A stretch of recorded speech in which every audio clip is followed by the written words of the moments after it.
Welcome to ThinkTech on Spectrum OC16, Hawaii's weekly newscast on things that matter to tech and to Hawaii. I'm RB Kelly. And I'm Cynthia Sinclair. In our show this time, we'll look at some video clips and photos we've accumulated on the street and behind the scenes. We call them clippings. After all, ThinkTech does more than just talk shows.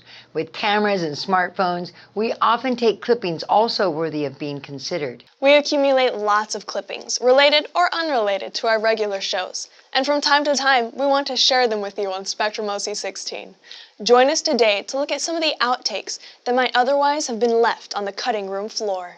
Some are longer and some are shorter, some are videos and some are photos, but all are taken from the events, conversations, and vignettes we have attended and seen, and which we feel may have value in a separate sense, for one reason or another. In today's show, we'll show you scenes of a high school band from the mainland playing at Bishop Square and the Hawaii Symphony playing outside the Bishop Street branch of the Bank of Hawaii. David Ige celebrating Education Day with Chabad, Hawaii. Our ThinkTech studio staff and an impromptu visit by Kauai Mayor Bernard Carvalho, and the Senate's passage of the Medical Aid in Dying bill, and David Ige later signing that bill into law.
Rabbi Schneerson firmly believed in this connection between character and education and felt that it was critical in teaching young people to be responsible, honest, and caring citizens. And in 1978, the Congress adopted a resolution establishing Education Day USA on the anniversary of the birth of Rabbi Schneerson to celebrate his legacy and his invaluable contributions to the cause of education.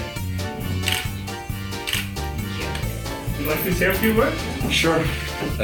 First of all, thank you, Governor. It's really an honor for us to be here and to receive this proclamation. I believe you're joining 50 governors throughout the Union who are each in every state. The 4 Chabad rabbis, myself included. Chabad is a Jewish outreach organization inspired by the teachings of the Rebbe. That's with a message, with a universal message. Rabbi Goldman from Kauai, Rabbi Garlitsky from the Big Island, and my son Rabbi Mendy from Maui. You have a moment. Rabbi Michael Goldman from Kauai was last year. It was actually on the day of the Rebbe's birthday that Governor Ige was in Kauai for a town hall meeting, and an opportunity to meet him first time. And we spoke briefly for a few minutes about the idea of Education Day. I'll take the opportunity just to mention one aspect of education that felt compelling last year and it's as compelling today. I don't know I'm not aware what the state has done for educating the youth about Holocaust. Looking to working with all of you to ensure that that the lessons learned from that very dark period of time in man's history will never be forgotten.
we are doing what we call our victory lap.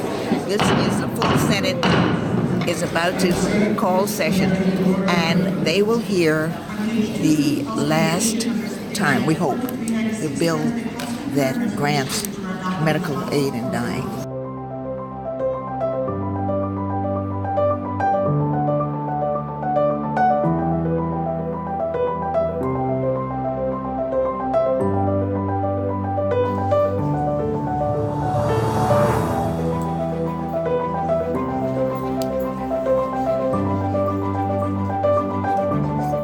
House Bill 2739, Our Care, Our Choice Act, gives terminally ill patients with 6 months to live an option to request and take medication if they should choose to peacefully end their life. I just wanted to commend the legislature for its work. I wanted to commend the community. I do know, as a legislator 20 years ago, I've always felt that the impassioned, compassionate testimony offered on this measure always were respectful and focused on the issues at hand, and has always helped us leave the legislative proposal as a better community. And I know that Roz and a couple others here, Brian and Ron, were here as part of that debate, Senator Kim.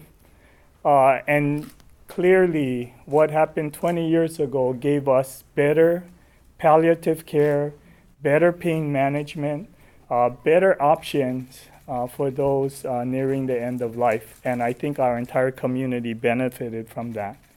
I do think that today, this measure before us, really, I think, is the logical next step for our community in giving them the option. For patients to exercise this option, they must meet several strict conditions, including have their prognosis confirmed by 2 doctors, be found to be mentally competent, and make 2 written requests in writing with 2 witnesses 20 days apart.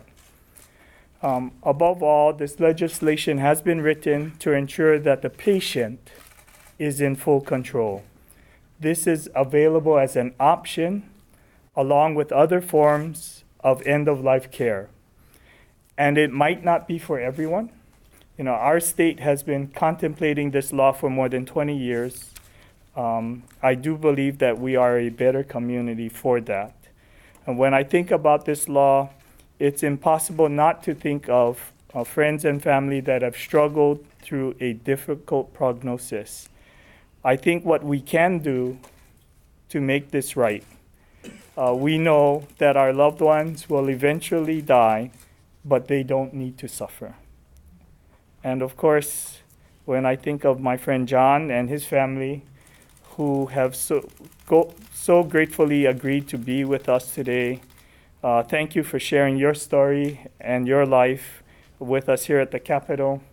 Thank you for your strength and for being the voice of this movement. I want to thank the quiet man here, our governor, for his enthusiastic support of medical aid in dying. Every other living Democratic governor also supports this merciful action to make dying less terrifying, far more peaceful for those up against a tortured passing. And they would have signed it too if they would have had the chance. Thank them. There are other elected officials here and elsewhere that deserve a lot of credit. Representative Bellotti, as the introducer and author, Representatives Mizuno and Nishimoto, and Senator Taniguchi for taking up this issue to move it for a final vote on the floor. It took guts. But the one legislator that I personally want to thank the most is Senator Rosalind Baker. Because without Rosalind Baker, there'd be no bill sitting before us today. She made the decision to take the only opportunity available to her right now, and it was a very courageous decision. The vast majority of us for years, as the governor has said, have clearly and repeatedly lined up in our support for medical aid in dying. It took a lot of people working a lot of years, working together. I can't list all the people that did it, but many of them are in this room today. I want to thank my company, Capital Consultants of Hawaii, for taking this up for me. I'm happy to have been a catalyst in this since last year. And I can honestly say that this is one of the most satisfying lobbying experiences of my entire life. On behalf of the Senate, I am just delighted that we are here at this place. There are so many folks that need to be thanked on the Senate side, and I want to start with my colleague who is the current Judiciary Chair, Senator Brian Taniguchi, for moving it forward, for Senator Carl Rhodes, who has really been one of the champions, and I think we need to give him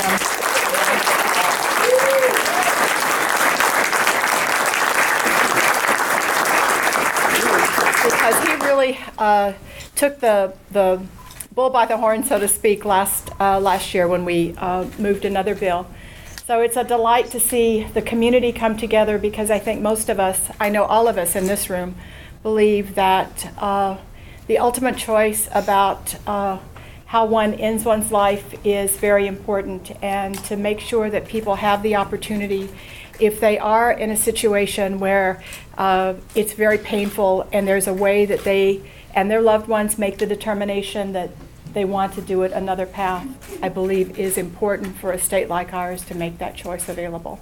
Majority Leader Della Albiolani. I just have three really brief kind of comments to make. The first is to thank the governor for signing this, and of course, for if there's any AGs in the room, to thank them for finally coming around to our point of view and accepting our language. We really appreciate the partnership with the executive branch.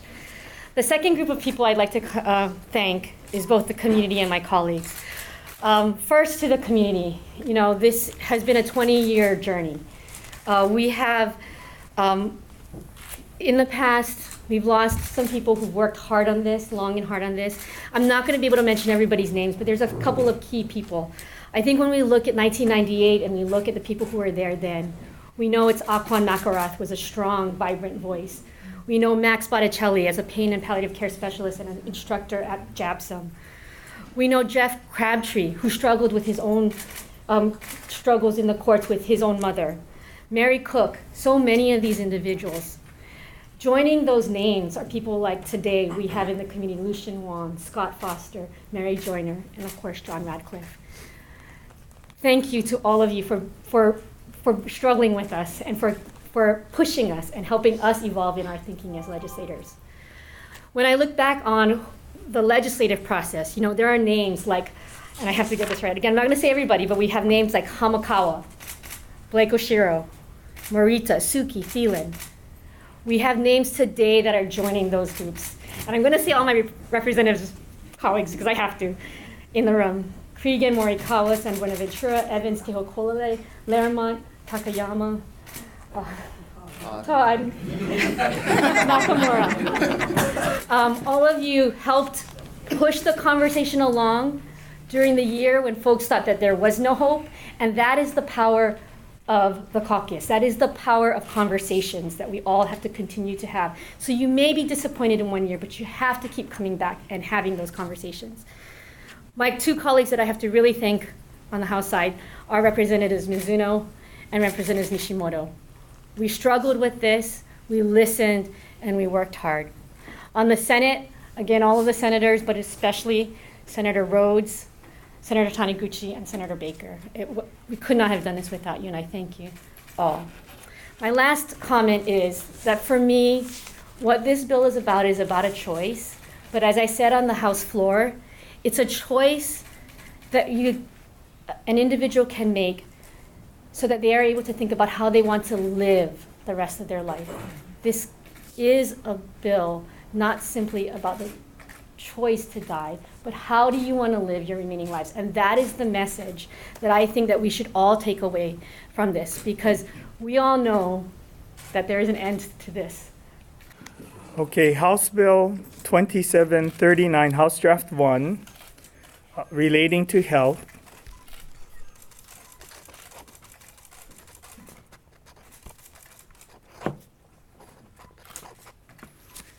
is now law in the state of Hawaii as Act 2.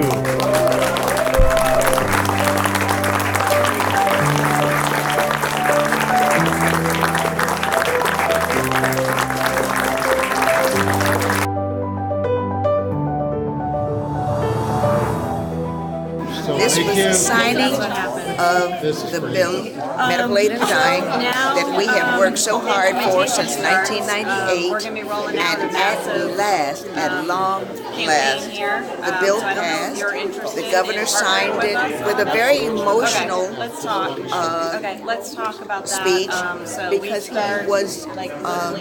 he said even in his family there was some not agreement, but he was beautiful in his speech, as was John Radcliffe, who came on board once his cancer was diagnosed, and he worked with us, as you know, at ThinkTech day in and day out to really put a face, a human face on what they wanted to do. What the bill would do, what it would not do.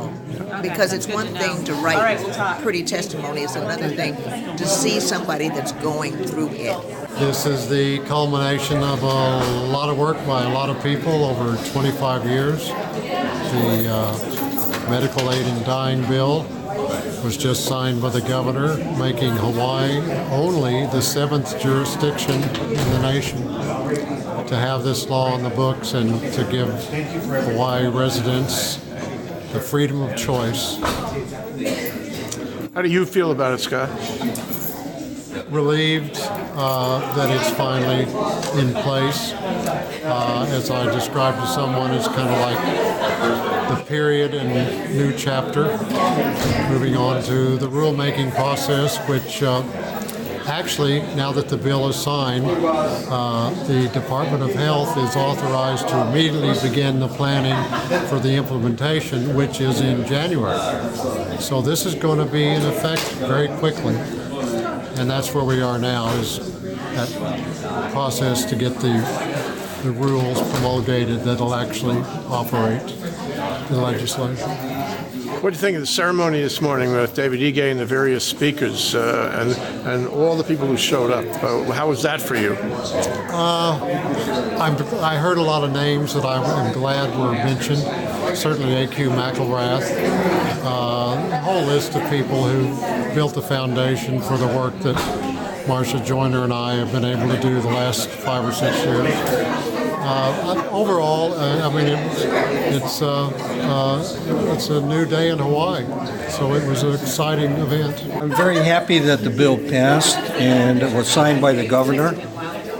It's a real policy change, and I've always wanted to do this. I first did it for Governor Cayetano in 2000, and I was very happy to be retained again by Compassion and Choices, together with my associates Stacey Evanson and Nailani Webster, and with Blake Oshiro and Reno Ribago, who we did all the work on trying to get the bill passed, and thank God we were successful.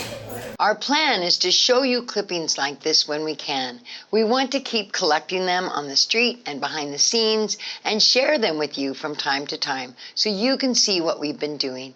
Perhaps you'll also likewise be motivated to share your clippings with us. You too may have a camera or a smartphone, and you too may likewise have some clippings. It's one thing to leave them on your computer or in the cloud, but it's another thing to share them with us. If you think your clippings would be of broader interest, we'd love to see them and include them in our future shows. Let's be better observers of the world together. Let's compare our views on what the world really looks like.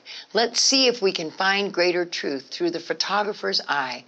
Let's share the things we see and exchange our work for the common good.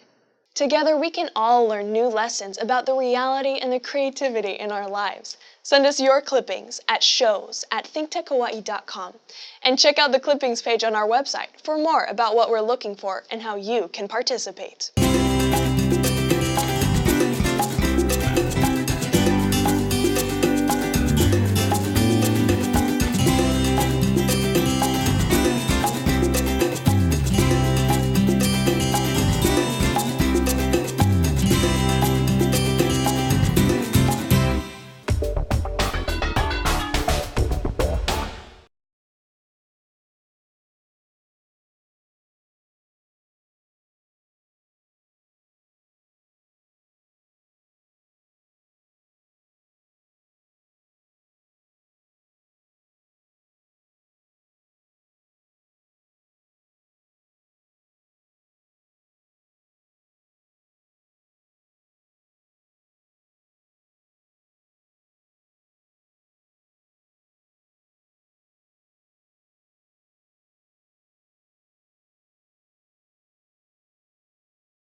And now, let's check out our ThinkTech schedule of events going forward. ThinkTech broadcasts its talk shows live on the internet from 11 a.m. to 5 p.m. on weekdays. Then we broadcast our earlier shows all night long and on the weekends.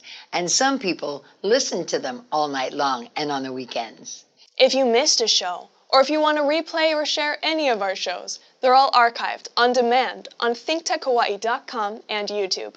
For our audio stream, go to thinktechhawaii.com/audio. And we post all our shows as podcasts on iTunes.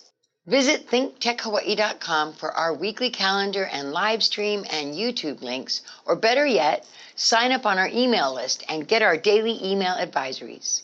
ThinkTech has a high-tech green screen studio at Pioneer Plaza. If you want to see it or be part of our live audience, or if you want to participate in our shows, contact shows@thinktechhawaii.com. If you want to pose a question or make a comment during a show, call 808-374-2014 and help us raise public awareness on ThinkTech. And we're always looking for new shows. Most recently, we've added a show on medicine, that is Much More on Medicine, hosted by Craig Thomas of Hawaii Emergency Physicians Associates. A show on small business, that is Adventures in Business, hosted by Jane Sawyer, Executive Director of the SBA in Hawaii. A show exploring the evolution of the legal profession in Hawaii, and that is Living Legend Lawyers, hosted by Howard Luke, President of the Hawaii State Bar Association. A show featuring talented science students in Hawaii, that is Young Talents Making Way, hosted by Andrea Gabrielli, a scientific researcher at the Hawaii Institute of Geophysics and Planetology in the School of Ocean and Earth Science and Technology at UH Manoa, and a show in Japanese about the Japanese in Hawaii, that is Konnichiwa Hawaii, hosted by Yukari Kunisui, a medical professional in Hawaii who is fluent in Japanese. All great, all worth watching, and of course, all worth learning from. Go ahead, give us a thumbs up on YouTube, or send us a tweet at ThinkTechHI. We'd like to know how you feel about the issues and events that affect our lives in these islands and in this country. We want to stay in touch with you, and we'd like you to stay in touch with us. Let's think together. And now, here's this week's ThinkTech commentary. Okay, we're talking about Korea. I heard. Yeah, what you heard that Kim Jong-un said. He actually said. I read in the paper also this morning. Yeah, what do you think? Well, I think that if this is happening, it is happening far more because of the overtures that have been made by South Korea to North Korea. We saw that in the recent Olympic Games. That was not a United States-oriented thing. It wasn't even China-oriented. South Korea has wanted to better relations for a long time. Most people don't know the history of the situation on the Korean Peninsula. And frankly, I think that everyone is a little horrified by the gentleman we have in office as president. And they realize that if they're going to get anything done, they're going to have to settle down and do it themselves and stop waiting for the United States to do it for them. We'll be right back to wrap up this week's edition of ThinkTech.